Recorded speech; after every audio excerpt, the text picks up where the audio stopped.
माननीय अध्यक्ष महोदय, आज या सभागृहामध्ये महाराष्ट्र महिला शेतकरी सक्षमीकरण विधेयक 2026 या ऐतिहासिक आणि परिवर्तनवादी विधेयकावर बोलण्यासाठी मी उभी आहे। अशा प्रकारचे विधेयक भारतात पहिल्यांदाच आपल्या विधानसभेत मांडलं आहे। या विधेयकाचं मी राज्याच्या सर्व माता भगिनींच्या वतीनं मनापासून स्वागत करते, अभिनंदन करते। आपल्या सर्वांनाच माहिती आहे की शेती ही केवळ उदरनिर्वाहाचं साधन नाही, ती भावनांचं, कष्टाचं आणि जीवनाशी असलेल्या अतूट नात्यांचं प्रतीक आहे।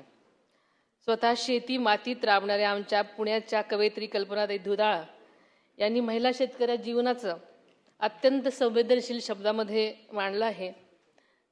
त्या म्हणतात, सरी वाफ्यात कांदे लावते बाई लावते, सरी वाफ्यात कांदे लावते बाई लावते, नाही कांद ग जीव लावते बाई लावते।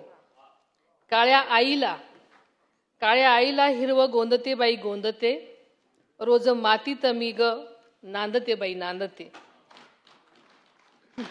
या ओळी सांगतात की महिला शेतकरी केवळ पीक उगवत नाही, तर आपल्या श्रमांनी, मायेनं आणि जिद्दीनं संपूर्ण कुटुंबाचं आयुष्य त्या फुलवत असतात। फुलं सोन्याची झेंडू तोडते ग बाई तोडते, नाही फुलं ग देह तोडते बाई तोडते। घरादाराला तोरण बांधते बाई बांधते, रोज मातीत मी नांदते बाई नांदते। या ओळी तिच्या अथक परिश्रमांची आणि त्यागाची जाणीव करून देतात। म्हणूनच आपण मांडत असलेल्या महिला शेतकरी सक्षमीकरण विधेयक हा केवळ कायदा नाही, तर मातीत जीव ओतणाऱ्या काळ्या आईला, हिरवं गोंदणाऱ्या आणि महाराष्ट्राच्या कृषी अर्थव्यवस्थेला खंबीरपणे उभं ठेवणाऱ्या प्रत्येक महिला शेतकऱ्याच्या श्रमाला, सन्मानाला आणि हक्काला दिलेली ही खरी मानवंदना आहे। आपण अनेक वर्ष बळीराजाचा उल्लेख अत्यंत सन्मानाने करत आलो आहोत, पण त्या बळीराजाच्या खांद्याला खांदा लावून साथ देणाऱ्या, पहाटेपासून रात्रीपर्यंत शेतीच्या प्रत्येक कामामध्ये सहभागी असणाऱ्या त्याच्या घरातल्या माता, भगिनी, पत्नी किंवा मुलीला मात्र शेतकरी म्हणून ओळख मिळाली नाही आजपर्यंत। आणि ही ऐतिहासिक विसंगती दूर करण्याचं काम हे विधेयक करत आहे। यंदाचं वर्ष आपल्या सगळ्यांना माहिती आहे की आंतरराष्ट्रीय महिला शेतकरी वर्ष म्हणून साजरं होत आहे, आणि या पार्श्वभूमीवर हे विधेयक मांडलं जाणं ही महाराष्ट्राची अत्यंत अभिमानाची बाब आहे असं मला वाटतं। अध्यक्ष महोदय, आज मी या सभागृहामध्ये उपमुख्यमंत्री म्हणून बोलत असले तरी माझी पहिली ओळख शेतकरी कुटुंबातली मुलगी हीच आहे। शेतकऱ्यांचे कष्ट, पावसाची प्रतीक्षा, निसर्गाची अनिश्चितता आणि मातीतून उभं राहणारं जीवन मी अगदी जवळून पाहिलेलं आहे।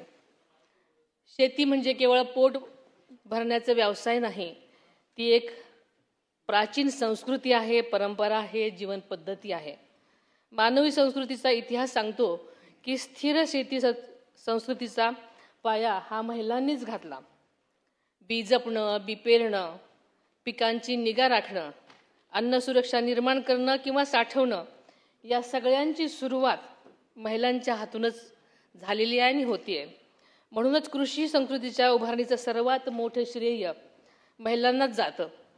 पण इतिहासानं ज्या शेतीची जननी मानलं त्यांनाच कायद्यानं मात्र शेतकरी मानलं नाही, आणि ही खरी वस्तुस्थिती आहे। आज या ऐतिहासिक अन्याय दूर करण्याचा प्रयत्न आपला महाराष्ट्र करत आहे, याचा मला मनापासून आनंद होत आहे आणि अभिमानही आहे। माननीय अध्यक्ष महोदय, महिला शेतकरी ही केवळ शेतात काम करणारी व्यक्ती नाही, ती बी पेरते, बी जपते, जनावरे सांभाळते, व्यवसाय करते, दुग्ध व्यवसाय करते, कुक्कुटपालन करते, मत्स्य व्यवसाय करते, वनपोच गोळा करते, काढणीनंतरची प्रक्रिया सुद्धा करते, घराची अन्न सुरक्षा टिकवते आणि शेतीच्या प्रत्येक टप्प्यांवर तिचं योगदान हे असतंच। अध्यक्ष महोदय, महिला आणि शेती याचं नातं आपल्या साहित्यात अनेक कवींनी आणि लेखकांनी अत्यंत सुंदर शब्दात मांडलेलं आहे। लोककवयित्री बहिणाबाई चौधरी म्हणतात, धरती माये तिच्या कुशीतलं सोनं, धरती माय तिच्या कुशीतलं सोनं, कष्ट केल्याने मिळेना कोण। या ओळीतून बहिणाबाई सांगतात, भूमाता कधीच भेदभाव करत नाही, जो प्रेमानं आणि कष्टानं तिची सेवा करतो त्यालाच ती समृद्धी देते. त्या कष्टात महिलांचा वाटा किती मोठा आहे हे सांगण्याची खरंच गरज नाही. रानकवी ना. महानोर यांनी शेतकऱ्यांच्या जीवनातल्या मातीशी असलेलं नातं अत्यंत हृदयस्पर्शी शब्दांमध्ये व्यक्त केलेलं आहे. ह्या नभाने ह्या भुईला दान द्यावे, ह्या नभाने ह्या भुईला दान द्यावे आणि ह्या मातीतून चैतन्य घ्यावे. कोणी पुण्य अशी येती फळाला, कोणती पुण्य येती अशी फळाला, जोंधळ्याला चांदणे उलगडून जावे. शेतात सोनं उगवण्यासाठी करत्या पुरुषाच्या खांद्याला खांदा लावून काम करणारी माझी माय माऊली करत असलेली ही साथ, पण तिला शेतकरी म्हणून ओळख आजपर्यंत मिळाली नाही. आज हे विधेयक त्या घामाचा सन्मान करत आहे आणि तिला नवी ओळख देत आहे. अध्यक्ष महोदय, हे विधेयक कोणाच्याही जमिनीच्या मालकीत बदल करत नाही. वारसा, उत्तराधिकारी किंवा मालमत्तेत विद्यमान कायद्यामध्ये कोणताही हस्तक्षेप करत नाही. हे विधेयक केवळ महिलांच्या कृषी योगदानाला कायदेशीर मान्यता देत आहे. हे याचं वैशिष्ट्य आहे. आज आपण महिलांना द्यायचा अधिकार देत नाही, तर त्यांच्या श्रमाचा आणि त्यांच्या हक्काला आपण सगळेजणच मान्यता देत आहोत. महिला सक्षमीकरणाचा खरा अर्थ केवळ आर्थिक स्वावलंबन नाही, तर तिच्या कामाची, तिच्या ओळखीची आणि तिच्या निर्णय क्षमतेची समाज मान्यता आहे. हे विधेयक त्याची दिशेने उचललेलं मोठं पाऊल आहे असं म्हणायला हरकत नाही. महायुती सरकारने महिलांच्या सर्वांगीण विकास सक्षमीकरणाला नेहमीच सर्वोच्च स्थान आणि प्राधान्य दिलेलं आहे. महिलांच्या आर्थिक स्वातंत्र्याला बळ देण्यासाठी मुख्यमंत्री माझी लाडकी बहीण योजना हा एक महत्त्वपूर्ण आणि परिवर्तनाचा टप्पा ठरला आहे. या योजनेच्या प्रभावी अंमलबजावणीसाठी दिवंगत उपमुख्यमंत्री आदरणीय अजितदादा पवार यांनी प्रत्येक अर्थसंकल्पामध्ये आवश्यक ती आर्थिक तरतूद या योजनेला भक्कम करून आधार दिला. त्यामुळे गेल्या 2 वर्षापासून ही योजना यशस्वीपणे आणि सातत्याने राबवली जात आहे. त्याचबरोबर लेक लाडकी योजना, पिंक रिक्षा योजना, नवे तेजस्वी ग्रामीण महिला उद्योग विकास योजना यासारख्या उपक्रमांद्वारे महिलांच्या आर्थिक, सामाजिक आणि उद्योजकीय सक्षमीकरणाला चालना देण्यात आलेली आहे. महिलांच्या सुरक्षिततेलाही शासनाने सर्वोच्च प्राधान्य दिलेले आहे आणि वन स्टॉप सेंटर, शक्ती सदन, मनोधैर्य योजना यासारख्या उपक्रमांच्या माध्यमातूनही संकटग्रस्त महिलांना संरक्षण, आधार आणि न्याय मिळवून देण्याचं काम सुरू आहे. या सर्व प्रयत्नांची पुढची आणि ऐतिहासिक पायरी म्हणजे महाराष्ट्र महिला शेतकरी सक्षमीकरण विधेयक 2026.